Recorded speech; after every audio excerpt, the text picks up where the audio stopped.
I'm here with Marty. Well, it seems like you were right, mate. Maybe not the wideness of the score, but you were one of the few people I spoke to tonight that actually thought that you were very confident Arsenal would win.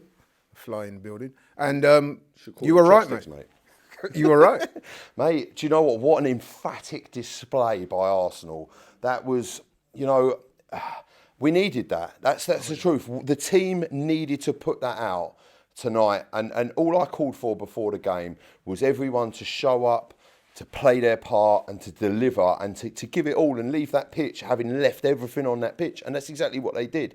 It was from start to finish, we absolutely battered, smoked, cooked, cleaned, ironed, grilled them. Like, they got taken apart differently. It's as simple. We went to their place and done a proper number on them. And sometimes this is what I love about football. Sometimes in life you might have a hard day, or you might be going through a bit of negativity, and then you sit down and you watch a game of football like that. And what a great night I've had with you guys on a watch along. It's absolutely fantastic. And watching a game like that and a team getting absolutely binned off. We are the first team to go through into the quarterfinals of the Champions League. Unless we ship 7 goals at the Emirates, which I don't think I've actually ever seen us do, it's on. And Could I just ask, what made you so confident? Because right from the start, right from when I saw you this evening, you were like, nah, we're going to do it 3-1, maybe even more. I think you even said that. Like, you were so confident. I mean, let's be honest, the previous games we've not looked too good. In fact, we've not scored in 3 of our previous 4 games. What made you so confident tonight? I think down to positivity, and I've heard it all, toxic positivity and all of that stuff. Listen, I believe in that team. And when you've got players like your Declan Rices, listen, £100 million price tag, you need to step up, mate. Like, we've had 2 games, Nottingham Forest 0-0, and then West Ham when we lost badly. Like, it wasn't we shipped 4 goals. We just lost. We didn't turn up. But it's a bad day at the office, and everyone has those, and we certainly did. And then to draw 2 blanks after a 2-0 against Leicester, which they could say, oh, it was a lucky. Marino gets on the score sheet again tonight with a number 9 finish. And I'm not saying he's the long-term solution to our short-term problems, but he is the short-term solution to our short-term problems. And why I believe in this team. I think for me, and I'm not sitting here saying, oh, we're going to win the Champions League, because there's games to go. And I think the things that I wanted to see was the desire, the hunger, the ability, and the performances, which is what I saw. And do I want to see Real Madrid at the Emirates? Yeah, I do. I want to see Real Madrid at the Emirates. I want to experience that. That's a big European night. And it's those nights that we were promised. And they're coming into fruition. And this team, you like I said, you've got your Trossards, your Martin Odegaards, your Thomas Partey's, your Timbers, your Salibas, your Gabriels, your Reyes. They are top. This defence arguably is the best defence in Europe. I personally believe we've got one of the best goalkeepers in Europe as well. That's a position that we have had problems with for years. I think, if I'm honest with you, since Lehmann, then before Lehmann, Seaman, they're probably the only other 2 memorable. This guy's come in, he's won the Golden Glove, last season, and to have a team like that, and then you look at the Saliba and Gabriel, that solid centre-back pairing and how they operate. And then we've got the options with the, Timber for me was magnificent tonight. And it showed that the experience of playing in the Dutch league against these teams, it's not the first time he's been at that stadium. He knows how PSV's set up. He knows, and then he pops up with that headed goal. That, I think it was Rice that puts it in. That was a phenomenal piece of skill. That ball goes in, and then to rise above your marker and stick that in, sets the tone. With very quickly, I think when I said 2-0 before the game, and this is the thing. I know when I was saying it, people would have been like, and people said this to me. They said, mate, there's no way you're going to win 2-0. And it was kind of like really far-fetched. Now, imagine if I'd have said, well, we'll be 3-1 up at half-time, we'll finish the game 7-1.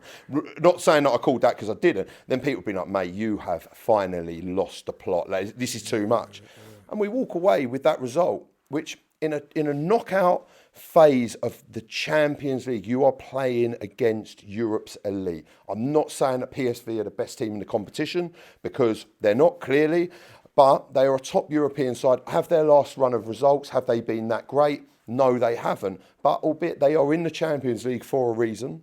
And can they beat teams? Listen, they gave Juventus a run for their money. Well, they knocked out Juventus. Yeah. They beat Liverpool. They drew with PSG.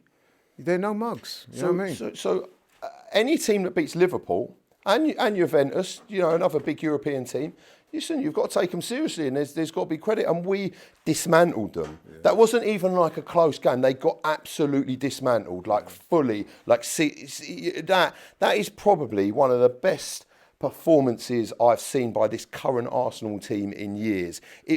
There was country miles apart in skill, talent and desire, and that is without any like recognised like attacking players, as it were. We're playing Mikel Merino in a number 9 role up front, and everyone's like, where are the goals going to come from in this team? And when Arteta says, listen, the goals are going to be spread around the team, well, they were, because basically everyone on the team scored tonight.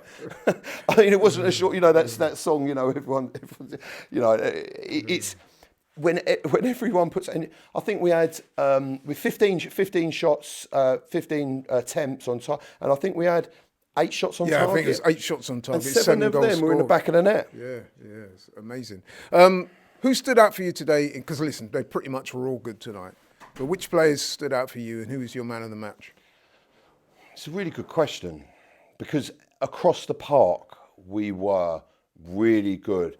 I'm going to say Martin Odegaard in a way that I think Timber was really good. I think he was fantastic. Martin Odegaard, and the reason why Declan Rice was really good, but Martin Odegaard, and the reason being is he's had quite a bit of criticism.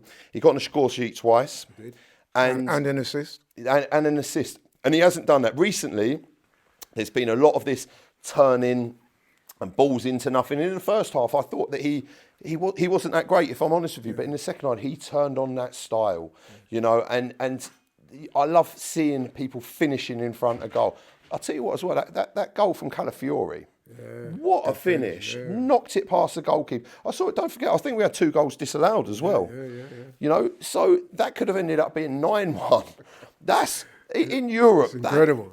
It's the best result in this round of 16 by a country mile. And you've got to take this Arsenal team seriously. Even, okay, look, not to go too far ahead, but you look to make additions in the summer and spend like a couple of world-class midfielders and a couple of world-class attacking players, goal-scoring players, whatever you want to call them, like a Kuna and a Gyökeres or an Isak and a Zubamendi and a Kimmich he's spoken about. Sesko?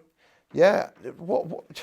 Wow. Yeah. You know, but look, what we need to do now is Manchester United away game. That's always a challenging game. You've got to respect whatever situation Manchester United are in. That's always going to be a tough, challenging game. Going away to Old Trafford, you know, I respect Manchester United as a big team. They're not having they're on a mare this season. Let's be honest. But it can always be. But then we could turn up there and stick a load of goals past them. Do we rest players for that game? You know, this is now what we're going to see about Mikel Arteta. The PSV game as well. We've got that coming up just after that. So you'd like to think he's going to rest players for that. Give some of the kids like Butler, give him a run out. You know, let's see what these young, because from what I saw with Miles Lewis-Skelly and Ethan Nwaneri today, those two and their combination, how they combine in the Champions League, they're young lads. And how they've come on this season, that is so far the biggest success story for me, is seeing how those two young players. And Mikel Arteta, game management. I mean, listen, early on in the first half, Miles Lewis-Skelly was I think he was very lucky boy not to walk. For me, if that was your first, if he wasn't on a booking, that's a booking. You know, and obviously, I don't think the first booking was a booking, and I think the ref, what I liked, I think he showed lenience there, and he was like, maybe I shouldn't have booked him in the first place. I mean, I haven't seen it again, and he could have walked, and we were 2-0 up at that time, and Arteta made the right decision, hooking him for Calafiori early on, because what you don't want is another Miles Lewis. No, you're so right, because even though we were a couple of goals up, if he goes off, then it could be a very different game. So he's got to learn from that. But other than that, I thought he was fantastic tonight, and he's been a credit to himself and the team, as Nwaneri. But I've got to say, I agree with you. Martin Odegaard tonight, I was very impressed with him, and I was particularly pleased with him because first half, it wasn't his best, and a lot of people were criticising him. But you know what? He didn't hide. He came out in the second half, he showed for the ball, and he did a lot better. But I just want to finish off by asking you, in terms of, it's obvious the biggest thing to take from tonight is the 7 goals and the win.